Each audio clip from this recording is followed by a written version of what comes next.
A maioria dos empreendedores está sob estresse o tempo todo. Eles trabalham muito e não têm tempo para relaxar, mas ainda assim ganham muito pouco. A frase mais comum usada é "estou muito ocupado" ou "tenho tanto trabalho para terminar hoje". Se isso te parece familiar, então o resumo do livro de hoje é para você. O livro que vou resumir se chama Who, Not How, de Dan Sullivan. O livro ainda não tem tradução para português, mas o título seria algo como Quem e não Como. Dan é um famoso coach de negócios que trabalhou com centenas de empreendedores e proprietários de empresas. Uma coisa interessante sobre Dan é que, mesmo sendo o autor do livro, ele não escreveu uma única palavra dele. Posso quase ouvir você dizendo como alguém pode escrever um livro sem realmente escrever o livro. Bem, a resposta está oculta no título do livro. Dan diz que sempre que temos um objetivo, como escrever um livro, ou sempre que enfrentamos um problema, a primeira pergunta que a maioria de nós faz é como? Como posso resolver esse problema? Ou como posso alcançar esse objetivo? Mas, de acordo com Dan, esta é uma péssima pergunta para se fazer. A pergunta certa é quem, não como.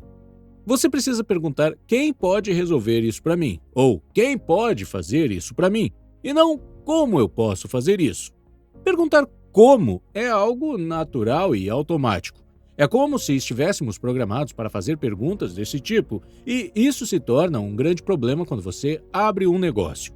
Nos próximos minutos vou te explicar como perguntar quem pode te ajudar a ter mais tempo e dinheiro. Tirei 11 lições desse livro, então vamos começar. Lição número 1. Liberdade de tempo. Era a época de férias de verão e, como qualquer outro adolescente, o jovem Luiz, de 16 anos, queria ganhar dinheiro para comprar as coisas que gostava sem ter que pedir dinheiro aos pais. Naturalmente, Luiz começou a pensar em como poderia ganhar dinheiro. Ele decidiu trabalhar em um supermercado ou posto de gasolina. Mas seu pai não queria que ele trabalhasse ainda, sendo tão jovem. Mas Luiz estava determinado. Ele queria ganhar seu próprio dinheiro. Então, seu pai sugeriu que ele fosse à fazenda de melancias e comprasse as melancias pequenas e que tivessem formatos estranhos. Luiz seguiu o conselho de seu pai e foi até a fazenda, onde comprou todas as melancias menores e diferentes. Para sua surpresa, ele as comprou por um preço bem mais baixo. Luiz descobriu que os agricultores geralmente jogam fora as melancias assim, já que ninguém quer comprá-las por causa do seu formato irregular. Então Luiz as comprou. Em seguida, pegou a lista telefônica e ligou para todos os seus vizinhos perguntando se desejavam comprar as melancias dele. Ele ofereceu as melancias por um preço mais baixo em comparação com o mercado e disse que eram frutas frescas, mas de tamanho e formato irregular porque haviam sido produzidas de forma orgânica. Dentro de algumas horas, todas as suas 100 melancias foram vendidas e ele obteve seu lucro. Em vez de trabalhar durante todo o verão, ele pôde aproveitar suas férias e usou o dinheiro que ganhou como quis. A história de Luiz é como a história da maioria de nós. Assim como Luiz, quando queremos algo, nos perguntamos como. Como posso comprar isso? Como posso conseguir aquilo? Etc. Perguntar como teria custado a Luiz seu verão inteiro. No caso de Luiz, o quem foi seu pai. Ele deu a Luiz uma ideia que o ajudou a ganhar o dinheiro que queria em um tempo consideravelmente mais curto e aproveitar suas férias de verão. Esse é o poder do quem. Você obtém acesso imediato a conhecimento, insights e expertise que você não tem atualmente. Perguntar quem em vez de como reduz seu esforço, aumenta a qualidade do resultado final e, o mais importante, desocupa seu tempo. A liberdade de tempo é o objetivo número 1 que um empreendedor precisa alcançar. O empreendedor é a engrenagem principal da empresa e uma das coisas mais importantes que ele precisa fazer é pensar. E isso não pode acontecer se você estiver ocupado com muitas tarefas. Você precisa de tempo livre para relaxar e começar a pensar. Pesquisas mostram que apenas 16% das ideias criativas acontecem enquanto estamos trabalhando. O restante acontece quando estamos em um estado de descanso. Você provavelmente já notou que as ideias criativas surgem enquanto você está tomando banho, viajando ou fazendo algo relaxante. Portanto, envolver quens vai desocupar seu tempo, te dará tempo para pensar e aumentará a qualidade do resultado. Lição número 2. Encontre quens para todas as áreas da sua vida. Dan diz que você deve encontrar quens para todas as áreas da sua vida, desde cozinhar, fazer exercícios, até seus negócios. Talvez você não perceba, mas já tem muitos quens na sua vida. Por exemplo, a pessoa que entrega suas cartas é um quem, e a pessoa que cuida do seu lixo é um quem.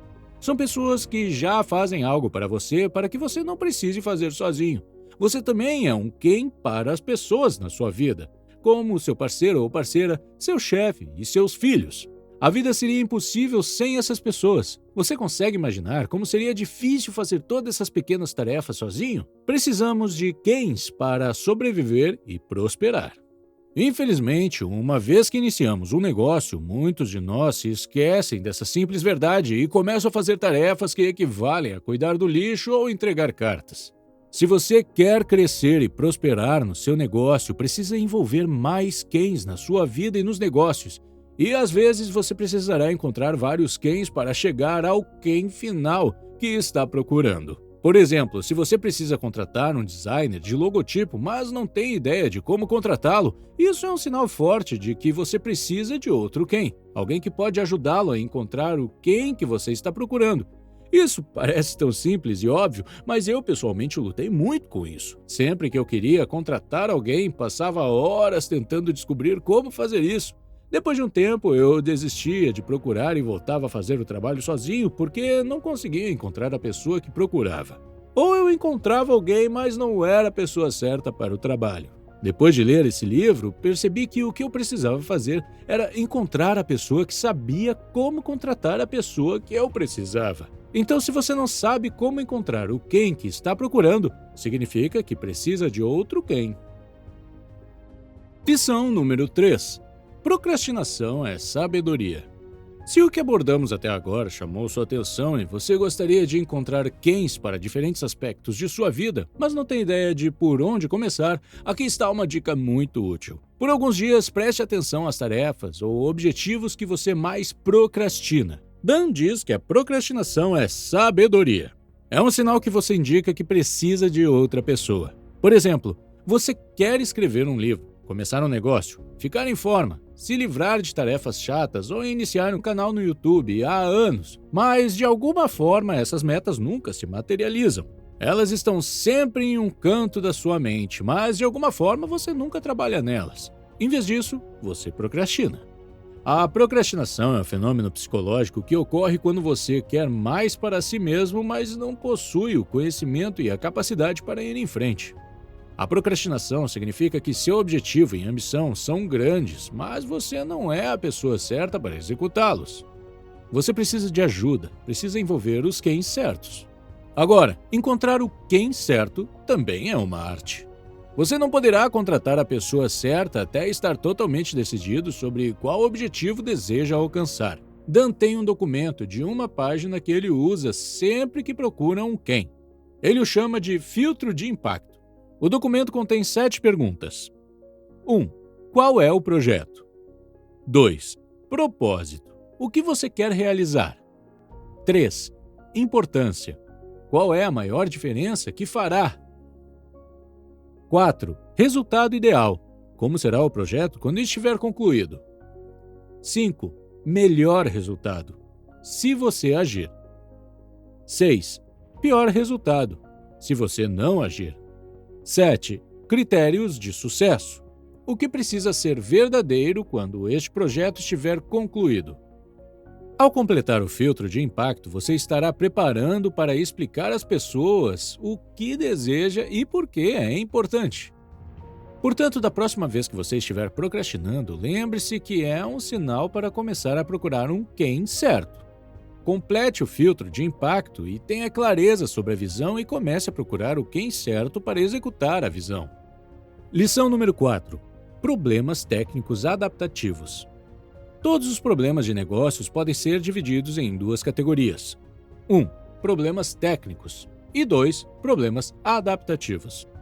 Problemas técnicos são problemas cuja resposta já é conhecida. Você só precisa descobrir como executar. Por exemplo, se você deseja ter um site para sua empresa, existem vários tutoriais gratuitos no YouTube ou empresas que podem fazer isso por você. Com problemas técnicos, você sempre precisa perguntar quem pode fazer isso por mim. Agora vamos falar sobre os problemas adaptativos. Esses são os problemas que precisam de criadores para serem solucionados. Tudo o que já foi criado ou inventado foi feito por um criador. Você não pode contratar alguém para gerar ideias nas quais só você pode pensar. Ninguém pode ter acesso ao seu cérebro no seu lugar. Portanto, para expandir seus negócios e adquirir liberdade financeira, você precisa se envolver com as tarefas que só você pode fazer e deixar todos os problemas técnicos para os respectivos quens. Isso faz todo sentido e parece fácil, certo? Mas o problema é que muitas vezes a primeira pergunta que o empreendedor faz é como posso construir um site? E aqui está como esta questão leva a problemas. Nossa atenção está 100% focada na tarefa que estamos realizando, mesmo que seja uma distração. Ao fazer uma pergunta de como construir um site, você está se permitindo colocar 100% da atenção no aprendizado e, em seguida, executar o conhecimento recém-adquirido por um longo período. E mesmo que no futuro você decida encontrar alguém a quem entregar essa responsabilidade, você terá que primeiro treinar essa pessoa para fazer o trabalho que você deseja. Em tudo isso, seu principal objetivo de crescer e potencialmente alcançar seu grande sonho ficou em segundo plano, enquanto você teve uma segunda prioridade. Há tantas coisas que uma pessoa pode fazer por conta própria. Perguntar como afeta a maneira como você gasta o seu tempo e a sua liberdade financeira. A liberdade financeira acontece quando você concentra seu tempo e energia em atividades que têm maior impacto em seus negócios. Você está no negócio porque quer ganhar mais dinheiro, não para construir um site. Então, concentre-se em fazer coisas que o ajudem a ganhar mais dinheiro e encontre quens para fazer o resto. Lição número 5. Fadiga de decisão. Outro problema com perguntar como é que as perguntas levam a uma fadiga de decisão. Este é um estado em que a sua mente fica exausta e sua força de vontade e energia diminuem, pois você precisa se concentrar em tomar um monte de decisões. A fadiga da decisão é uma das principais razões pelas quais Dan rejeitou a ideia de dirigir para poder concentrar seu tempo e atenção nas coisas que importam enquanto ele está no carro. Inspirado pela abordagem de Dan, um advogado chamado Jacob também parou de dirigir. Em vez disso, ele começou a ligar para o Uber todos os dias e aqui está o que aconteceu. Ele liberou 90 minutos do seu tempo, que decidiu usar para tarefas de maior qualidade. Seus níveis de estresse diminuíram. Ele não precisava prestar atenção ao trânsito, nunca chegava atrasado ao escritório, não precisava procurar vaga de estacionamento e muito mais. Ao pagar $50 por um Uber, Jacob conseguiu criar um impacto 10 vezes maior em suas reuniões, porque comparecia a elas com uma mente renovada, e esse impacto muitas vezes se transformava em dezenas de milhares de dólares. Quando você se livra de várias tarefas, não apenas libera seu tempo, mas também libera sua mente. E com a mente livre, você terá o tempo e energia para se concentrar nas tarefas que realmente importam. Você terá tempo para expandir sua visão e trabalhar em inovações. Liberar a mente não é apenas pensar, mas também ter mais energia e ter um ótimo desempenho no trabalho, porque o palco já foi montado para você e não por você. Então, da próxima vez que você se sentir exausto em uma reunião importante e não souber por quê, tente encontrar um quem para as tarefas que não precisam do seu envolvimento. Lição número 6. Quem é um investimento, não um custo. Agora você pode olhar para as coisas que discutimos até agora e pensar que vai custar muito dinheiro se você começar a encontrar quens para diferentes aspectos de sua vida. Se a quantidade de dinheiro que você gastará for a principal preocupação em sua mente, provavelmente você tem uma mentalidade de custo. Dan diz que encontrar quem não é um custo, é um investimento. É um investimento em você e no seu negócio. Mudar de uma mentalidade de custo para uma mentalidade de investimento também terá um impacto positivo em seu relacionamento com a pessoa que você está contratando, porque você não a vê mais como um custo. Infelizmente, muitos empreendedores não conseguem se livrar dessa mentalidade de custo e, como resultado, mesmo tendo muito dinheiro, acabam fazendo coisas que não deveriam e se recusam a gastar dinheiro. Lição número 7. Se você tem dinheiro para resolver um problema, então você não tem um problema. Há uma história no livro sobre um empresário chamado Wes, que explica muito bem essa lição. Wes construiu uma empresa e a vendeu, o que o tornou bilionário. 2 semanas depois de vender sua empresa, Wes descobriu que o ar-condicionado de sua casa estava quebrado. Ele recebeu a cotação de um técnico e teria que pagar o valor de $7.900 por um novo aparelho de ar-condicionado. Sendo um ex-empreiteiro, Wes decidiu consertar o ar-condicionado por conta própria, reduzindo a carga no ventilador para resfriar a casa. Depois disso, o plano dele era esperar o inverno, quando o preço dos aparelhos ar-condicionados cairia, para então poder comprar um novo. Isso exigiria que ele passasse algumas horas no telhado, mas economizaria muito dinheiro. Então ele subiu a escada para chegar ao telhado e a próxima coisa que ele percebeu foi que estava deitado de costas no chão. Wes acabou passando 11 dias em um hospital, 2 dos quais em coma. Ele teve sorte de ter sobrevivido a esse tipo de impacto em seu crânio, mas Wes ficou na cama por 2 meses.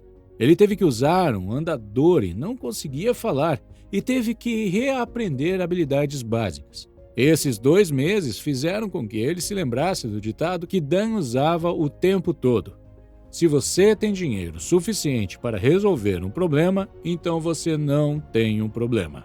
Se pelo menos ele pudesse ter se lembrado desse princípio quando ele mais precisou. Lição número 8. Seja sempre o comprador. Imagine que você está negociando com um cliente em potencial. Após um pouco de discussão, você percebe que este pode ser um negócio muito lucrativo para a sua empresa. No entanto, você não gosta da maneira como o cliente está se comportando. Ele é muito rude com você e com seus funcionários e faz cada vez mais exigências. Rapidamente você percebe que, apesar do lucro, será muito difícil lidar com esse cliente. Agora, se você está em uma posição em que pode se recusar a trabalhar com esse cliente, então você é um comprador. Ser um comprador significa que você pode escolher as pessoas com quem trabalha, e não o contrário. Em todas as situações, o comprador pode rejeitar o vendedor, mas não o contrário. Ser um comprador significa que você pode rejeitar pessoas que não estão alinhadas com seus princípios e valores. A propósito, é muito difícil se tornar um comprador se você não tiver liberdade de tempo e de dinheiro. É por isso que você precisa deles primeiro. Dan diz que quase todos os casos, assim que um empreendedor libera seu tempo, sua receita aumenta. E uma vez que a receita aumenta, a qualidade dos seus relacionamentos também aumenta. Porque você não depende mais do dinheiro para aceitar clientes ou pessoas que não se alinham aos seus valores. Lição número 9. A regra dos 80%.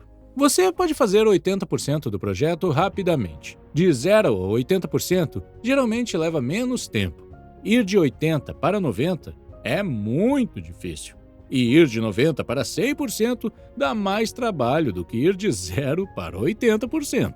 É por isso que você precisa saber o que tem condições de fazer como um quem, e logo em seguida passar rapidamente a bola para o próximo quem. Quanto mais você demora para aperfeiçoar a ideia sozinho antes de receber o seu primeiro feedback, mais lenta será a evolução do projeto.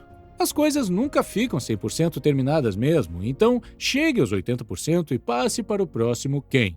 Este é um dos erros que cometi pessoalmente. Sempre que eu estava criando os scripts para os vídeos como este, sempre enviava o que eu tinha feito para que outras pessoas me dessem um feedback, quando já estava 99% concluído. Como resultado, muitas vezes acabava tendo que deletar parágrafos que havia perdido horas aperfeiçoando. Obviamente, isso era uma perda de tempo e às vezes eu recebia um ótimo feedback, mas não conseguia implementá-lo porque havia feito tanto progresso na ideia original que implementar essa mudança significaria começar quase do zero. Lição número 10. Se não é um claro que sim, então é um claro que não. Você sabe que às vezes encontra um cliente ou parceiro de negócios em potencial e fica confuso se deve ou não trabalhar com essa pessoa? Por um lado, você sabe que trabalhar com essa pessoa pode ser muito lucrativo, mas, por outro lado, sente que ela tem uma personalidade difícil ou valores diferentes dos seus. Dan diz que se você não está animado com o relacionamento com essa pessoa, em outras palavras, se sua reação não for um claro que sim, então você não deveria nem mesmo iniciar esse relacionamento. Ou é um claro que sim, ou um claro que não. Lição número 11. Competição é para perdedores. A escola nos ensina que obter ajuda de outras pessoas é uma forma de trapaça. O sistema de ensino promove uma cultura de competitividade, onde um sempre precisa provar que é melhor que os outros com base em testes e provas. Essa mentalidade muitas vezes nos leva a viver uma vida isolada e egocêntrica, com visões limitantes sobre os outros e sobre nós mesmos. A mesma coisa aconteceu com Karen. Karen era advogada e queria fazer uma homenagem à sua avó, uma ativista nacional reconhecida nos anos 1900. Escrevendo uma biografia sobre a vida dela. Karen trabalhou nessa biografia por 2 anos, mas só conseguiu escrever 100 páginas. Um dia ela recebeu um e-mail da doutora Whitmore, que era uma professora de história que também queria escrever uma biografia de sua avó e precisava obter algumas informações com Karen. A professora já havia escrito algumas outras biografias de outras mulheres famosas. A primeira reação de Karen foi não compartilhar nenhuma informação com ela e se esforçar para terminar o livro antes dela. A clássica necessidade de competir está gravada dentro de nós desde o jardim de infância. Mas, como Karen não tinha nenhuma experiência em escrever uma biografia, ela estava tendo dificuldades para terminar o livro. E o estresse constante de ter que terminar o livro antes da doutora Whitmore também não estava ajudando. Um dia, quando ela estava discutindo esse problema com um amigo, ele perguntou por que ela não colaborava com a doutora Whitmore e se tornava a coautora do livro. Karen ficou chocada por um momento. Como é que ela não pensou nisso antes? Sim, ela poderia fazer isso, e a professora poderia realizar a redação do livro de uma forma muito melhor devido à experiência que já possuía. Karen se sentiu aliviada e imediatamente enviou um e-mail propondo a coautoria do livro, e a doutora Whitmore ficou mais do que feliz em aceitar. Karen agora tinha seu quem, e o resultado final ficou muito melhor do que se Karen tivesse escrito o livro todo sozinha. Como essa história exemplifica, a colaboração não apenas permite que você crie sucesso em sua vida, mas também lhe dá um profundo senso de significado e pertencimento. E é isso por hoje. Obrigado por assistir!